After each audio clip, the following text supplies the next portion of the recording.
Dawn was still hours away when Kael found Sable on the safe house roof. She sat with her back against the ventilation unit, hard light constructs flickering weakly between her fingers like dying fireflies. The damage from her overcharged abilities had left her power unstable, beautiful and broken in equal measure. "Can't sleep either?" he asked, settling beside her on the graveled surface. "Every time I close my eyes, I see that synthetic host." Her voice carried exhaustion deeper than physical fatigue. 50 meters of crystallized spacetime, waiting to be stuffed with fragments like some kind of alien weapon. Seattle's ruins stretched below them, buildings twisted by dimensional aftershocks into impossible geometries. In the distance, Hallam's fortress pulsed with stolen light, growing larger by the hour as the architect fragment reshaped reality to accommodate her vision. "We'll stop her," Kael said, though the words felt hollow even to himself. Sable's laugh held no humor. "Will we? She's got 300 enhanced resonance, orbital bombardment platforms, and harvesting equipment that can rip fragments from unwilling hosts." Her constructs flared brighter, responding to her emotional spike. "What do we have?" "A handful of damaged fragment bearers and Wren's improvised dampeners. Substrate analysis confirms, victory probability approaches 0. Recommended action, tactical withdrawal." Kael ignored the archive's clinical assessment. Numbers didn't account for desperation or the weight of choices that couldn't be unmade. "You're different," Sable said suddenly. Her amber eyes studied his face with uncomfortable perception. "Since the Luca integration. It's not just the dual fragment load, you're carrying something else." The temptation to tell her everything pressed against his chest like a physical weight. The Warden's price.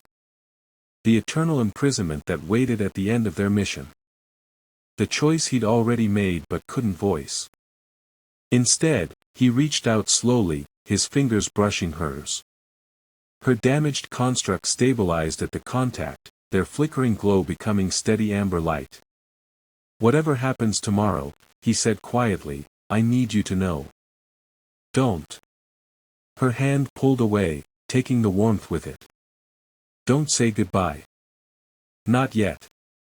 Through the safe house's thin walls, they could hear Wren working in the basement laboratory, his tools singing as he pushed the dampener technology beyond safe parameters.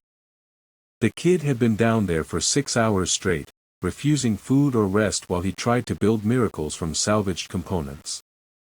"He knows, doesn't he?" Sable's question carried careful neutrality. "About the Warden requirement. He's too smart not to have figured it out." Kael nodded, not trusting his voice. "And he's trying to find another way." She smiled, the expression sharp with pain. Classic Wren. Faced with impossible physics, so he builds a better universe. The ventilation unit hummed beneath them, recycling air that tasted of concrete dust and growing desperation. Somewhere in the building's depths, Ghost meditated in her translucent form, finding peace in the space between solid and void. For the first time since her partial draining, her phasing abilities held steady, no glitches, no involuntary shifts. She'd made her own peace with whatever tomorrow might bring. Okafor's voice drifted from the communications room as he dictated letters that might never be sent. Messages for core officials who deserved to know the truth about the fracture. Warnings about Hallam's true agenda. Final words for people who believed in him despite the missing arm and classified secrets he couldn't share. Even Luca, powerless now but not useless, hunched over tactical displays in the main room, his mundane intelligence applied to problems that had consumed his fragment-enhanced predecessors. Without the archive's infinite database, he saw patterns that alien logic might miss. Human intuition applied to inhuman war. Through the walls, a new sound joined the industrial symphony, music that shouldn't exist. The conductor's melody drifted from wherever she'd found sanctuary, notes that bypassed the ears entirely to resonate in the bones. The song carried weight beyond frequency, harmonies that spoke of loss and love and the choices that defined who people chose to be. Kael felt tears on his cheeks before he realized he was crying. Beside him, Sable's breath hitched as the melody found something broken in her chest and gently, carefully, began to heal it. Her hard-like constructs brightened, no longer flickering with damage but flowing with renewed purpose.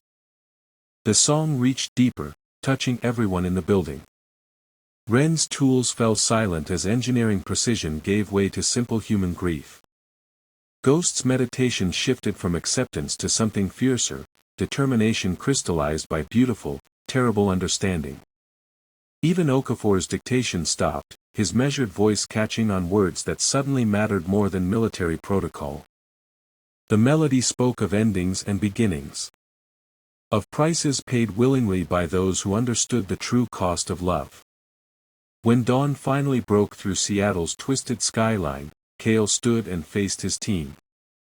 They gathered in the main room, fragment bearers and mundane humans united by shared knowledge of what tomorrow would demand.